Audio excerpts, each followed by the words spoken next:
Good news today, नई उम्मीद जगाने वाला हिंदी न्यूज चैनल। मायावती ने हाथ में थामा त्रिशूल, मंच से लगे जय श्री राम के नारे। क्या ये सब सॉफ्ट हिंदुत्व की तरफ बढ़ रही है बसपा, या फिर यह है शुद्ध रूप से सियासी समीकरण? हम आपको बताएंगे। हम ये भी बताएंगे कि राजभर क्यों मायावती के शान में कसीदे पढ़ रहे हैं और अलीगढ़ में नया यूनिवर्सिटी कौन सा बन रहा है, क्या है उसका एएमयू के साथ कनेक्शन। नमस्कार, मैं हूं कुमार अभिषेक, आप देख रहे हैं यूपी तक और हम हाजिर हैं अपना न्यूज शो आज का यूपी लेकर। खबरें तफसील से। आज के ब्राह्मण सम्मेलन में मायावती अपने रॉ में दिखी। ब्राह्मण सम्मेलन के दौरान आज उन्होंने मंच से त्रिशूल थामा।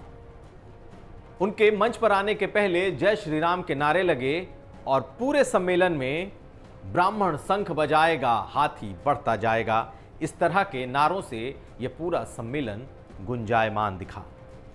मायावती ने सोच समझकर 2007 को दोहराने की कोशिश की है और एक बार फिर दलित और ब्राह्मण समीकरण बनाने की उनकी एक कवायद दिखाई देती है।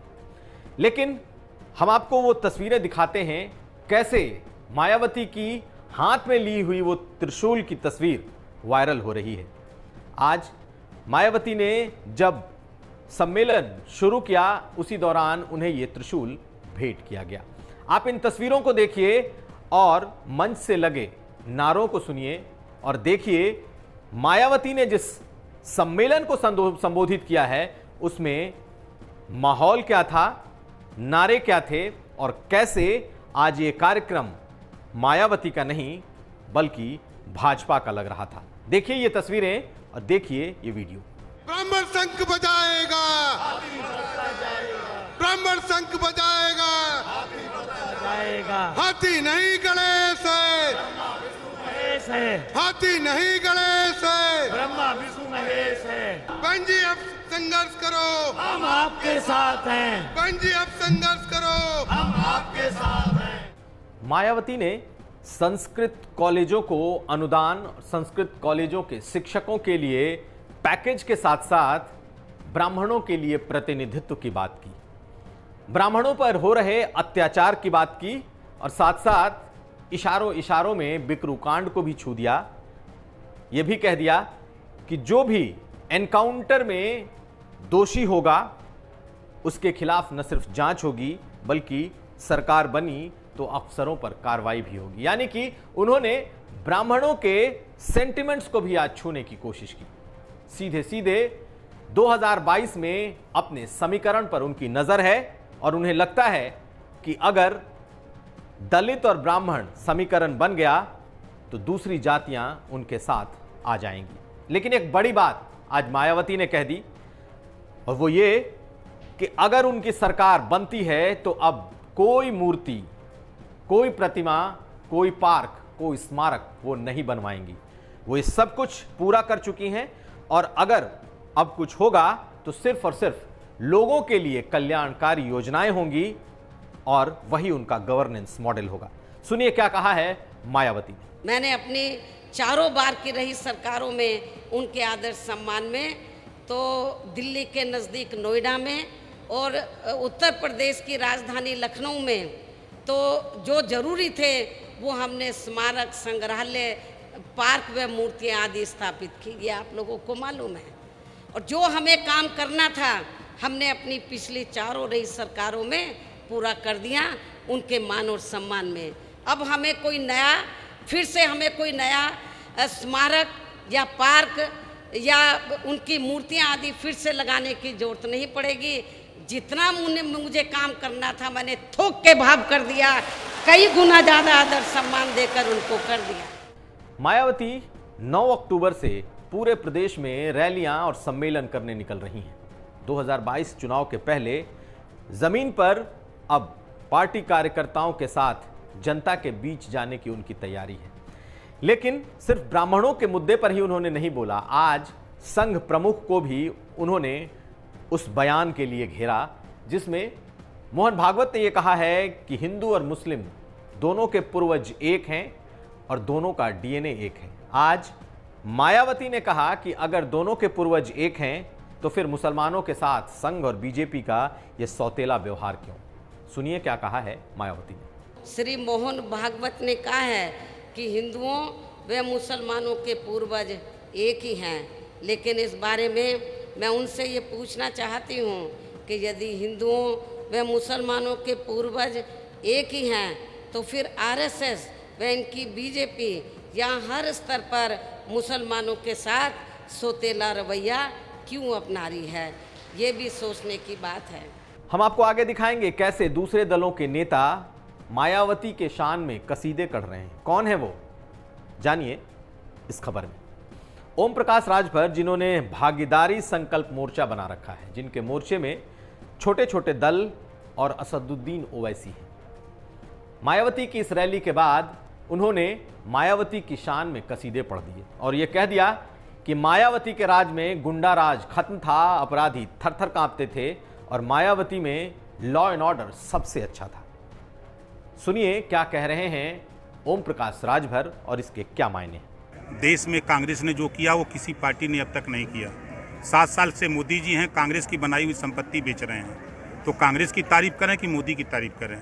अगर उत्तर प्रदेश की बात करिए तो जो लॉ एंड ऑर्डर मायावती के राज्य में था वो किसी के राज्य में नहीं था। राजभर के इस बयान के बाद आज असदुद्दीन ओवैसी से भी एक सवाल पूछा गया और उन्होंने भी मायावती के खिलाफ बोलने से साफ मना कर दिया। उन्होंने कहा कि मायावती की रैली है, मायावती का कार्यक्रम है, वो अपना कर रही हैं, इस पर उन्हें कुछ नहीं बोलना। लेकिन आज उन्होंने कांग्रेस और समाजवादी पार्टी दोनों पर जमकर निशाना साधा।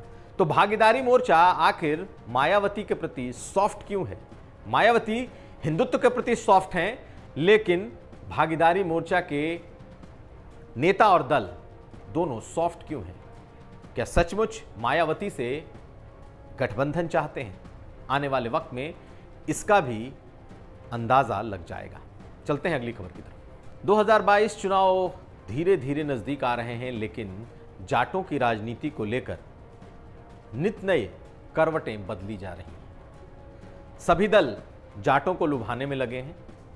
किसान सम्मेलन में जाटों ने अपने तेवर दिखाए, अपना गुस्सा दिखाया। तो आज बीजेपी की तरफ से एक बड़ा ऐलान हुआ और वो ऐलान ये कि अलीगढ़ में राजा महेंद्र सिंह के नाम पर यूनिवर्सिटी स्थापित की जाएगी। सिर्फ यही ऐलान नहीं हुआ, बल्कि उस तारीख का भी ऐलान हो गया जिस दिन इस यूनिवर्सिटी की आधारशिला रखी जाएगी। 14 सितंबर को खुद प्रधानमंत्री अलीगढ़ आएंगे और वहां राजा महेंद्र सिंह यूनिवर्सिटी का शिलान्यास करेंगे। अब राजा महेंद्र सिंह और इस यूनिवर्सिटी का जाटों से क्या संबंध, ये सवाल सबके मन में होगा।